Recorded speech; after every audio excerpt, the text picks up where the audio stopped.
Welcome live to the post-race show. SMX World Championship season, 31 rounds down.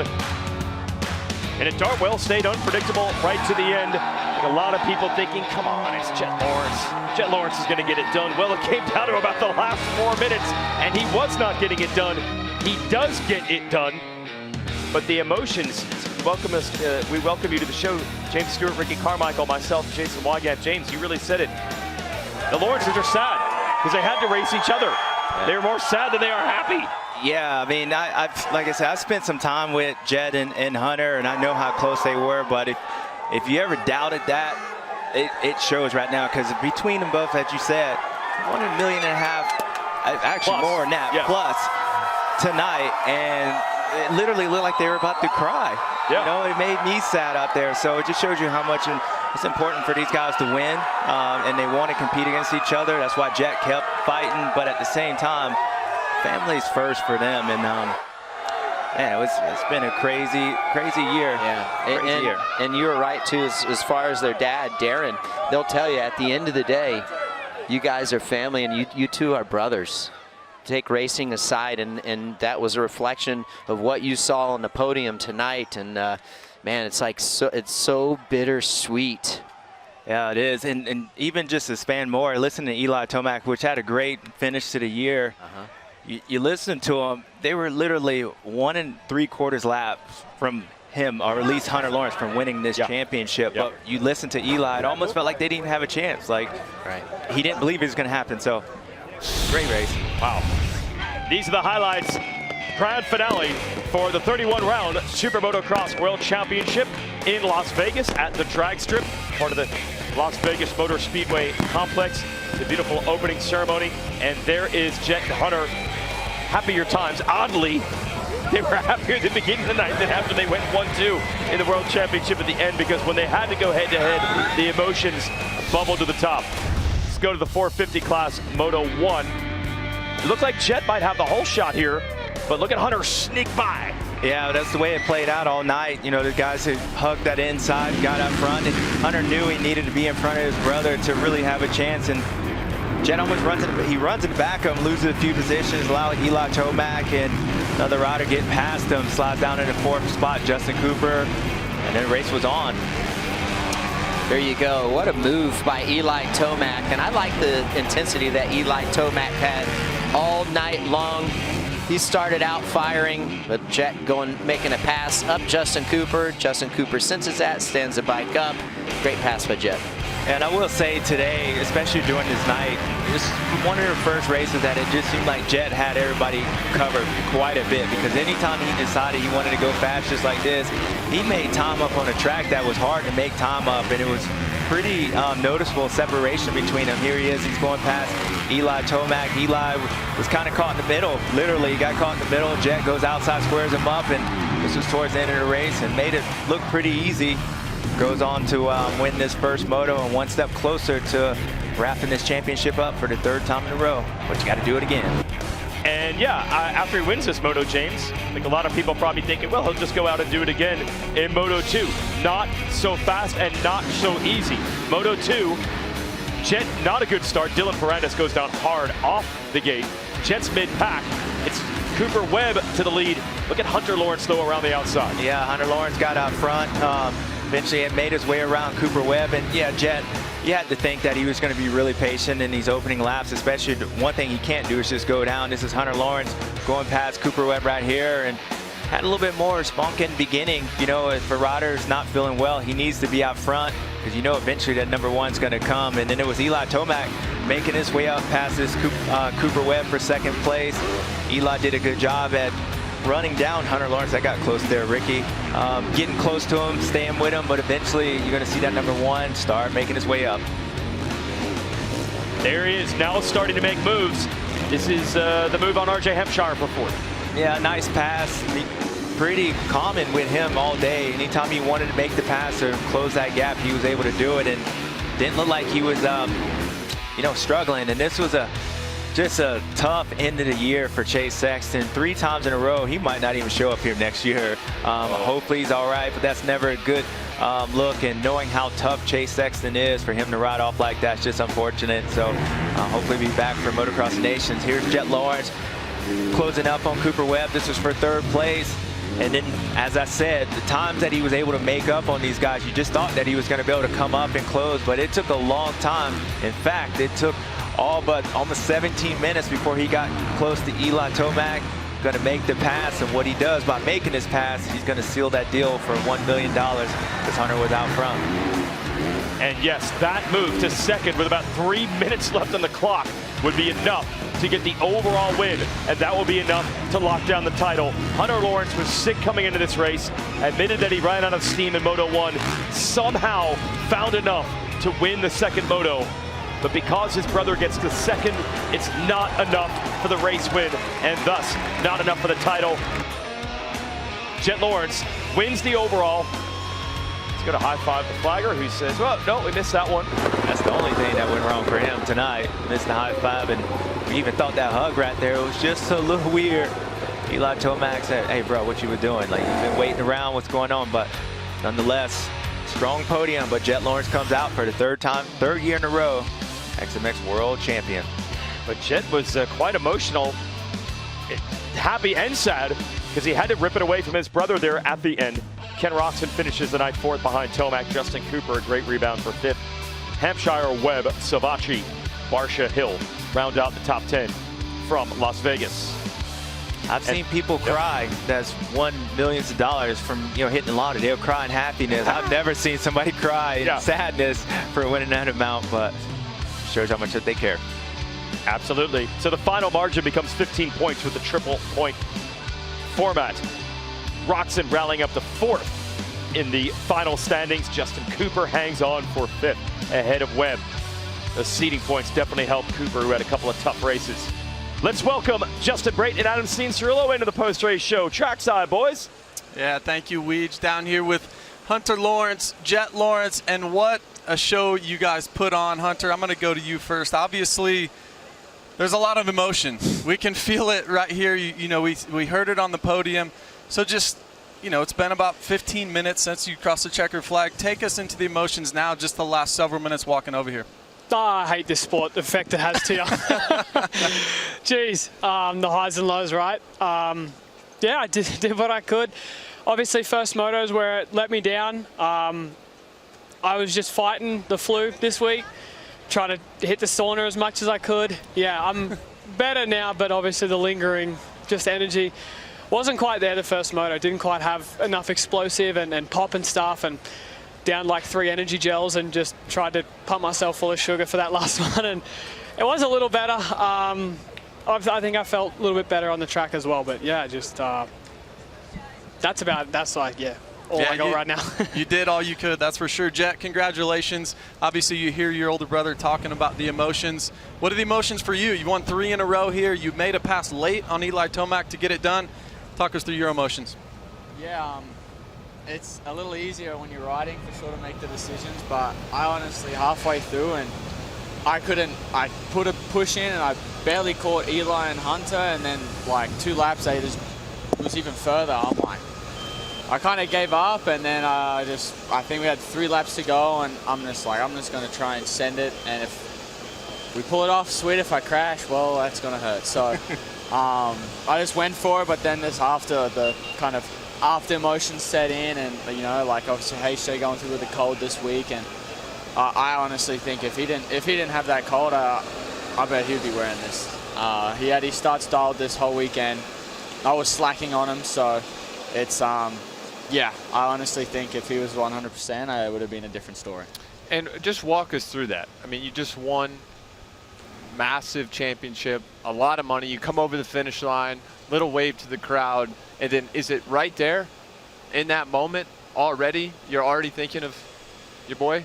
Yeah, basically once we're on the finish line, it's like, yeah, sweet, and then I look forward, I just see the C96, see HJ, and this kind of sets in. It's just like, because I as a brother, I want to see him do so well, and it's difficult to swallow that because I'm the a-hole that's beating him, so I beat myself up on that because I want to see him do good, and he deserves deserves it, like for sure. There's no like lucking into this and stuff like that. Obviously worked hard, but he's one person that really deserves getting one of these. And I mean, one of these, I think next year he's probably gonna whoop my butt. But how, seriously though, do you guys realize, and I know, Hunter, I know it's a tough moment, but do you guys realize, like, you guys have reached the top level of the sport? I mean, you guys are 1 and 2 in the world right now. Just talk about how cool that is for your family. I mean, starting where you did, coming over here from Australia to Europe,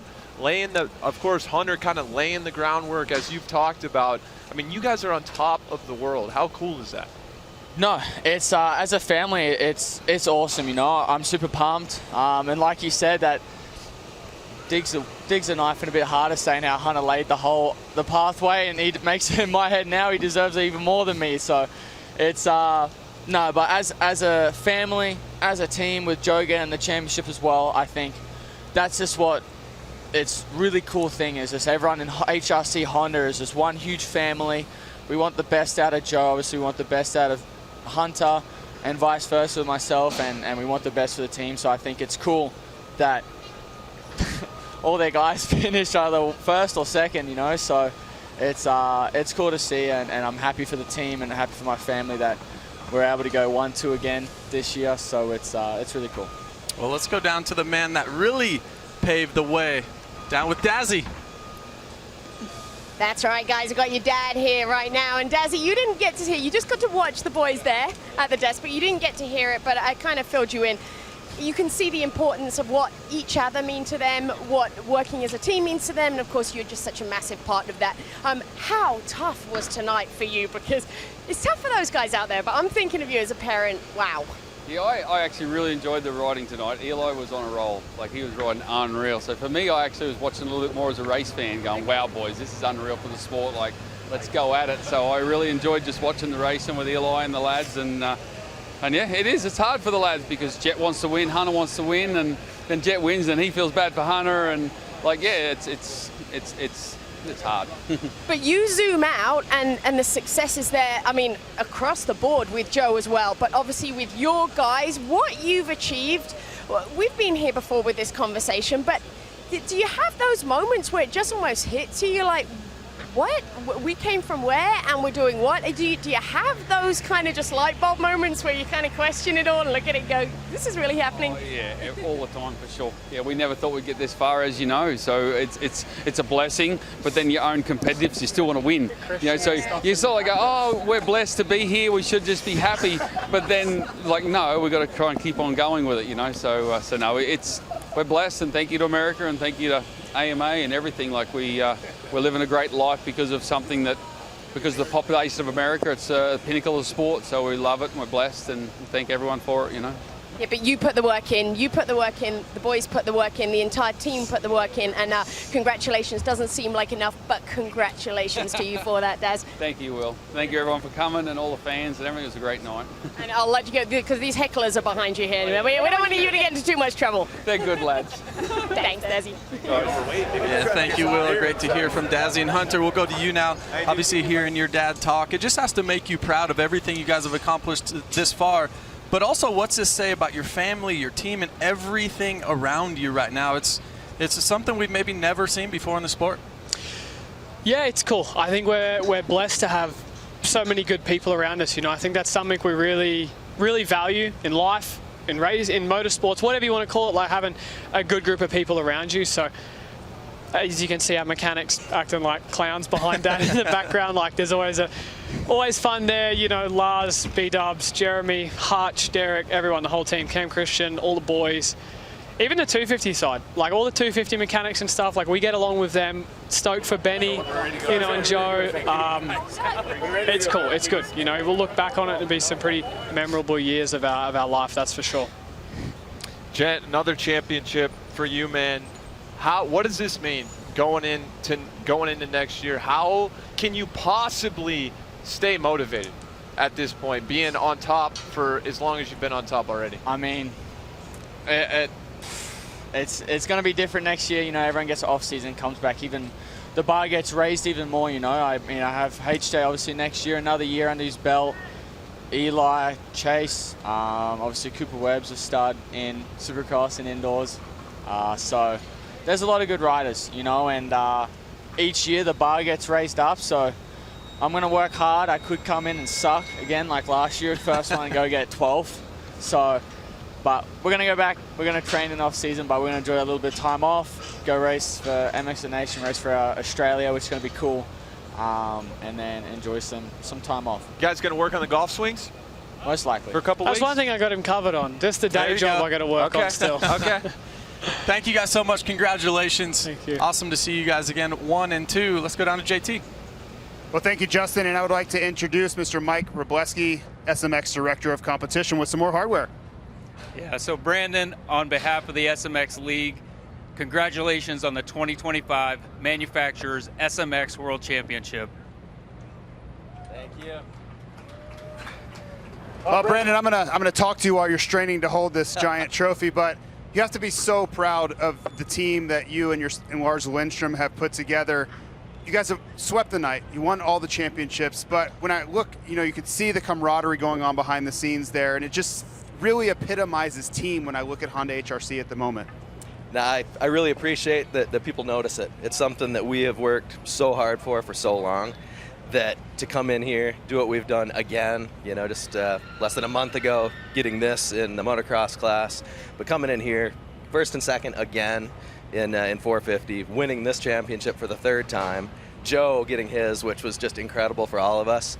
It's like there are just so many people that make this happen, and it's just incredible, you know, and it really doesn't happen without Honda building an amazing bike, HRC in Japan helping us with it, an incredible group of staff that you see back there. It's really incredible, really proud. Congratulations, team effort. Thanks, JT. Congratulations there to Brandon Wilson and everyone at Honda. Those are the manufacturer points for the SMX playoffs and final. Honda ahead of Yamaha, KTM, Kawasaki, and Gas. That is combining the best result in each race from both the 450 and 250 class together. Probably not a surprise that Honda ends up on top because they win both titles. Also incredibly, Honda has won every single 450 SMX playoff race that has been held yet. They are 9 for 9 with 3 races in 3 years. The Lawrence brothers and Chase Sexton got one at the beginning of 2023. Get some more stories. Rider coming out of the wild card race and making himself some money. New manufacturer for the sport, Liqui Moly Beta. Here's Benny Bloss. JT caught up with him after the finish. Well, Benny Bloss, top wild card finisher in these playoffs. And listen, you've faced a lot of adversity in your career. Every time it seems like you get on a roll, you face some sort of challenge, but this was a pretty good run. Can you just walk us through what this has been like and what these playoffs are all about as well? Yeah, it's been an awesome year in Hull. This is actually the first time in my entire career where I've raced every single race that I was scheduled to race. So that itself is a huge win for me. I'm so stoked on that. And the playoffs were great. I think I went 12, 12, 13, and honestly, I came into these races and I didn't feel very prepared. And then at Charlotte, I was like, okay, I still have it. Like I can do it. And really stressful to race those wild card races, but no, we made it in all 3, and I'm really, really happy with the bike, the team, like the whole Beta crew crushed it on the preparation, and just really happy, really thankful. Congratulations. Enjoy the offseason. We'll see you in January. Yeah, thank you. Good on Beta and Benny for making it into the races, racing the playoffs for the first time. Here we go.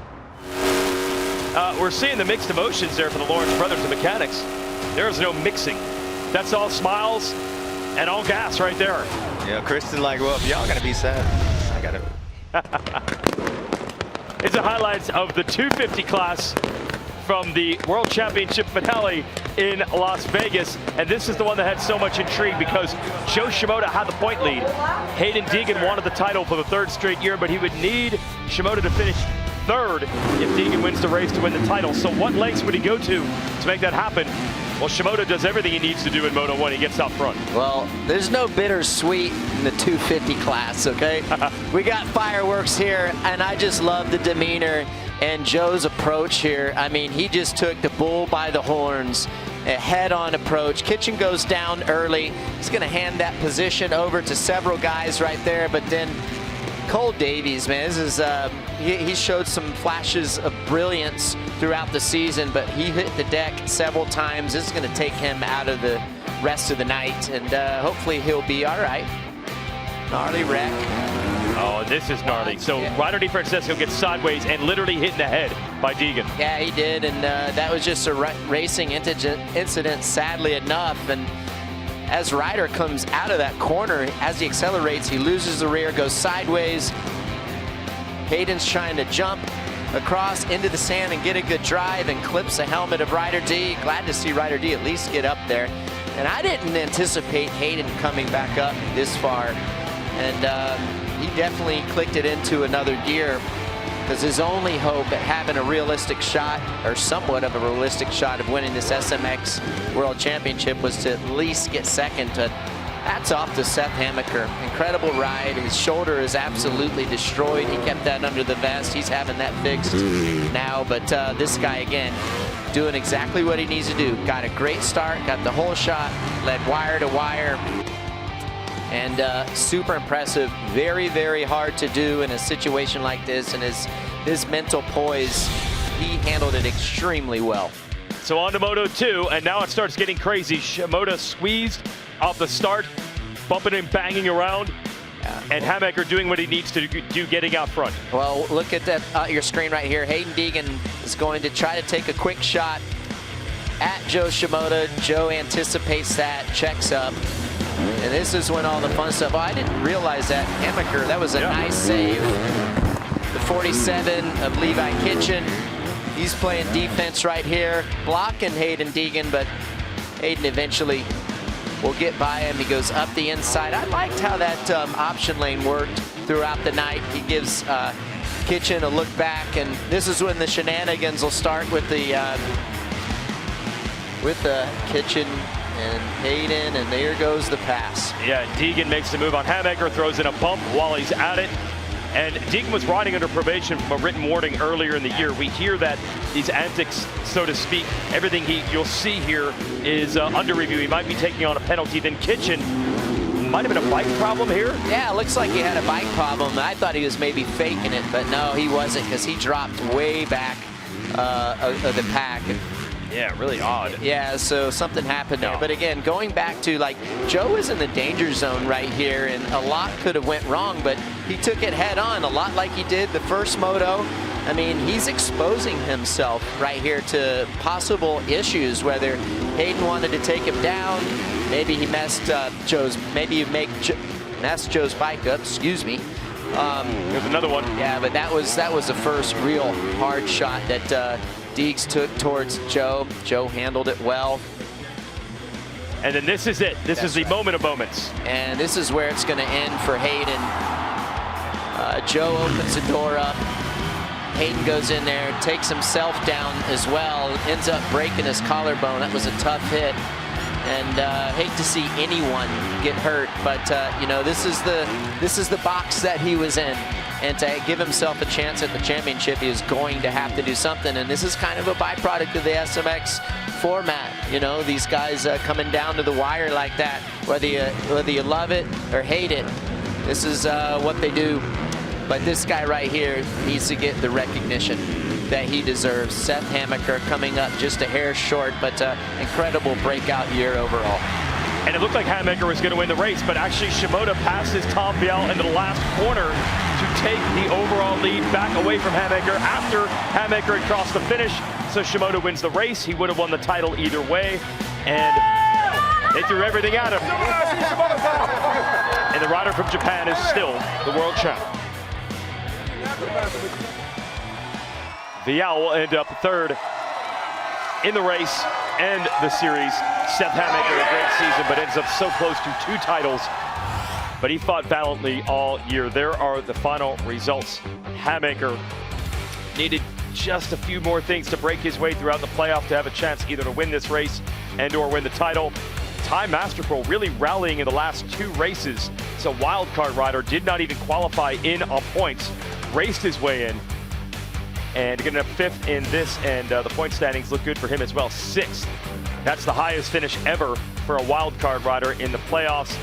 Deegan could be penalized points again. That's still under review. He is currently ranked 4th ahead of Thrasher. And well done for Marchbanks, who was down and out at the first playoff round, to rally back in pain the last 2 races to end up 8th in points and make himself some money there. And Dax Bennick also coming out of the wild card, 10th. Did not work out well for Kitchen in multiple ways, including the bike problem there. That cost him a bunch in the final moto of the season. Down to the boys with Seth Hamaker. Yeah, thank you, Weege. Down here with Joe Shimoda, your 2025 250 SMX World Champion. And Joe, you were just watching those highlights with you, and we were kind of all over the place. I mean, what a wild ride. Take us into the helmet of that, mainly that second moto. We'll talk about the first moto here in a little bit, but that second moto, wow, you said that was stressful. Yeah, I'm not gonna lie. It was very stressful. Like on the start, I kind of messed it up. That was on me. And with the situation, I knew hitting's gonna do something, which I get it, you know, and I'm not gonna complain about it. I knew it was coming, so I was just stayed locked in, you know. Whenever it hit me, I'm trying to not go down with him. But we ended up going down together. So, but yeah, it was. I don't know. There's just so many things happening. It's hard for me to phrase it. It was also your first time really in championship contention, coming down to the wire. How was the day as a whole for you? Was it extra nervous, or did you feel normal? Walk us through it. How did you feel? No, honestly, like with this series, I haven't finished first yet, you know. So my goal was to go win. And first moto, we got a good start, and I tried to put down some good sprint lap, but you know, my pace wasn't there. So I knew everyone else was kind of faster than me, but we had a plan, just get a good start and run away and fight as much as I can, you know. And yeah, I mean, nerve didn't came till the second moto halfway through. So. Yeah, and what do you think this does moving forward? Going into 2026, there's been a lot of talk, obviously, about Hayden moving to the 450 class next year at some point, most likely during the summer months. But there's a lot of talk about you being the guy. And even coming into this season, you win Anaheim 1 and then have the injury. But there has to be a lot of belief system. And I know you're still, you know, gonna celebrate this and everything. But wow, this does a lot for 2026 and have a dominant season in Supercross Motocross and potentially an SMX World Championship again. Yeah, I have a lot of goals set. First, I need to be a little bit more faster to compete at higher level. And honestly, it was good for me to finish this title off.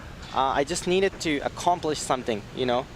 For me, even though today I was not the fastest, but just finished it off, you know. That's most important for me. I needed to have this accomplishment. And how does it feel to be the first Japanese rider to win a championship in the United States? Do you take a lot of pride in that? I never thought of it that way.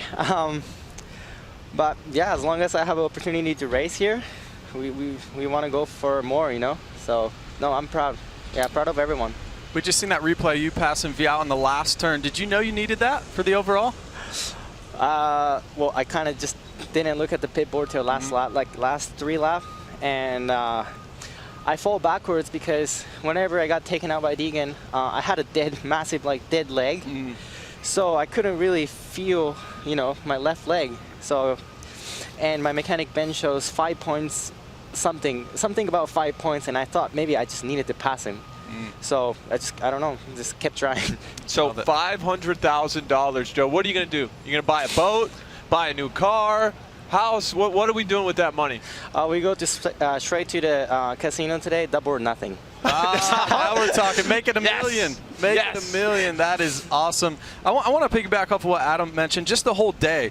You know, on Race Day Live, we were watching you in qualifying. It just looked like you had an intensity to you that we hadn't seen. I mean, your average qualifying throughout the year, 7.7, and here you were on top of the board a lot. You ended up qualifying second. So the purpose and getting out there with intent looked to be at an all-time high for you today. Yeah, for me, yes, today, because I'm not really a good qualified guy. I needed to work on that, and I just needed a good gate today, because the start are really short and there's only a few gates that are actually good. So I took a little bit of risk on qualifier, like send it a little bit harder than usual, and you know, try to grab the better spot for me to have an opportunity, you know. So. Well, Yeah. big moment for you, Joe. And I think this year you also gained a lot of fans, very popular with the fans, and I think a lot of us are very, very happy for you. So congratulations. Thank you so much. Yeah, congratulations, Joe. It's great to see you get it done. Let's go down to Will. Well, as the night wraps up, Ty Masterpool joins me. Ty, unbelievable the way you finished here. 5th overall tonight, 6th in SMX points. I'm here to tell you that that is the best result ever by an unseeded rider. I know you're a little banged up there after Moto 1, but just, I mean, how special is it to you to cap your year like this? Yeah, definitely a little bum, but no, a lot of good to take away. Unfortunately, first moto just got cleaned out on the first lap coming. I was dead last and just tweaked my knee and a little banged up from that, but charged through it, felt good, and yeah, stamina's feeling good, everything's feeling good. Don't know what next year holds, but yeah, I got a good group of people around me, good close circle, and yeah, at the end of the day, I'm blessed. God is good, and looking forward to next year. I'm feeling healthy, feeling like myself again. Unfortunately, didn't get to the result to show it, but yeah, it was a damn good ride that first moto, and then second moto was just kind of survival. I felt like I had the pace to run up there, but yeah, it was just kind of survival after that first moto crash, but yeah. Unbelievable that you were able to do this too, coming through the wild card. Is there any benefit to riding? Does the track time help you at all, or is that just a fight right through the day? Yeah, I don't know about that. We get enough time on the track. I think the hardest thing is just the gate pick. You know, in like first round, I qualified first, and then I get gate 16. So really need that gate pick, especially on these tracks, hard to pass. But no, I mean, at the end of the day, I'm healthy, feeling good for next year, and yeah, just ready to get right back to work. And yeah, excited. God's good. Impressive performance. Congratulations to you, and we'll see you soon. Thank you. Thank you, Will. Ty Masterpool had a great playoff run, but Adam, that's it. That's 2025. What a great season. Started all the way back in Anaheim, and these playoffs, wow, what a run. I mean, it came down to basically 2 laps to go in the 450 class. Shimoda and Deegan going at it in the 250s.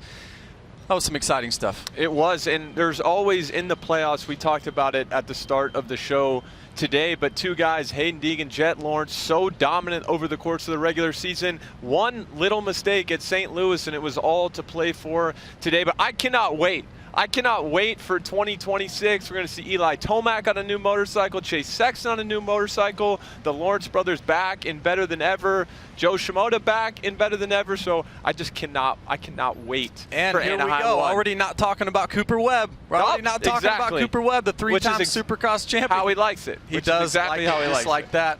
Very challenging track here tonight, JT. It was, Justin, and it's amazing that we have now finished our 3rd SuperMotocross World Championship in this playoff run. And sometimes, not very often, but sometimes you can really trace the epicenter of this sport to one corner of the racetrack, and I happen to be sitting in it. And you think about, this was the corner where Hayden Deegan injured himself and knocked Joe Shimoda down, and the world seemed to come unwound in that moment. This is the corner that Jett Lawrence changed the fate of the championship by passing Eli Tomac right here before the finish line. And this is the same corner where Joe Shimoda was able to win the overall, passing Tom Vial in the last corner. So everything happened today. There was so much drama, all the things we thought could unfold, and everybody's like, nah, it's not gonna be that crazy. What was all of that and more in the 250 class? And for a moment here tonight, this corner will live on to tell the tale. Everything that happened tonight, when we look back years from now, will have happened right here. Wow, we need to put corners like that at every track.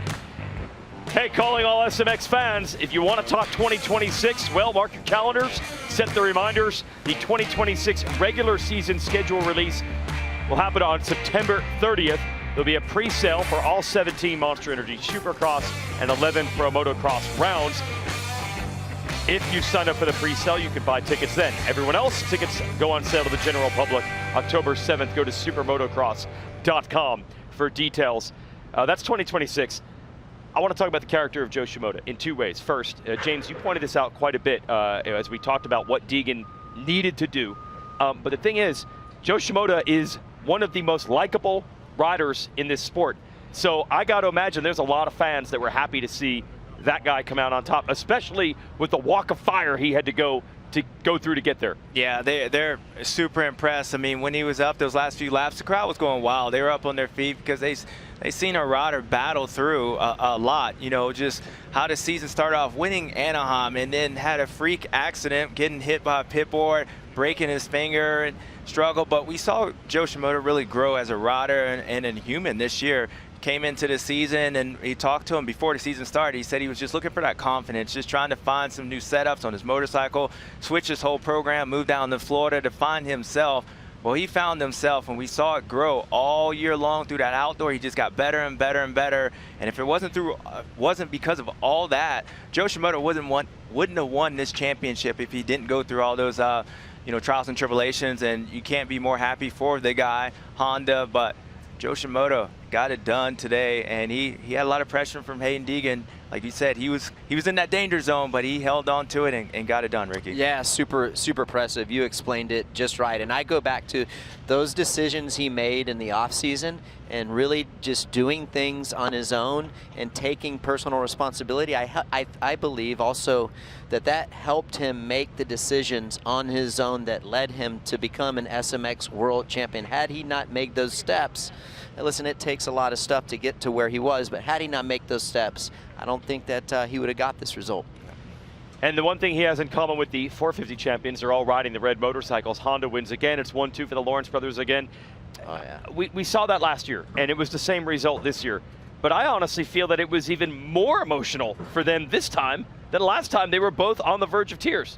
It was unbelievable to watch that. And I take their racing aside and I look at them as a family. And I go back to what Darren talked about, and I've talked with Darren quite a bit. And, you know, at the end of the day, they're a family. And when you listen to Darren, I don't ever feel like they're complacent. Do they know that does he know that his sons are awesome at riding dirt bikes? Absolutely. But they've lived poor and they've lived with nothing. And I don't ever think they ever want to go back there. And that's why I feel like you heard that in his interviews. Like, yeah, we're good, but we just still want to win. We still want to win. And because they, like you said, they've lived in a bad spot. And that's why I think they're so good. It's like debt motivation for them. And I know they have a lot of respect for their competitors. And it's no surprise to see how well they're doing. Yeah, I agree. Well said. And speaking of winners, we got a winner. Our whole crew, I just want to say thank you. It's been an awesome summer being with you guys. We got a best crew, our producer, Chris Bondo, all the TV crew, spending those hot days in Hangtown, 100 degrees. So thank you to all you guys. I really appreciate it. I'm sure we all feel the same, and I'm looking forward to 2026, but we got the best crew in the world right here. Yeah, I wouldn't argue that one. Yeah, and it's a lot of work for everyone that puts these events on, the television shows, and of course the real stars, which are the athletes and the teams that make it happen. And heck, did they put on a show right down to the final laps of this 2025 season. We look forward to 2026. A big thanks to, of course, Will Christian, Jason Thomas, everyone that was patrolling the racetracks for us all year long. And like James said, the crew behind the scenes. But really, it's the athletes, the best in the world, that put on the show from January through September. It is the Lawrence brothers and Joe Shimoda on top, but they're all champions in this sport, and we'll resume the storylines in January of 2026. For everyone here, hope you enjoyed the 2025 season. We'll see you soon.